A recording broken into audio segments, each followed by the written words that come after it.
Nega havo o'chib qolmayapti? Gaz o'chgan, svet o'chgan, haligi suv o'chgan. Nega havo o'chib qolmayapti? Tasavvur qiling, shu hamma butun dunyodagi bor tirik jonzotga yetayotgan havo 2 minut o'chib qolsin. 2 minut o'chsin. Kim qoladi?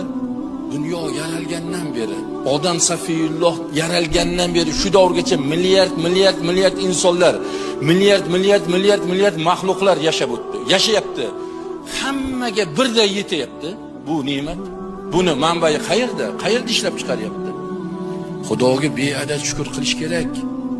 5 mahal emas, 50 mahal namoz o'qisak kam. Biz noshukur, biz tuzni yeb tuzluqqa tuparadigan biz noshukur bandalar mana shu musaffo havoni shundoq og'zi burnimizni to'ldirib fuysanga, o'zingga ham, ne'matingga ham deb shu musaffo havoni sigaretni tutuni bilan atrobotga qilib yutyapmiz-da.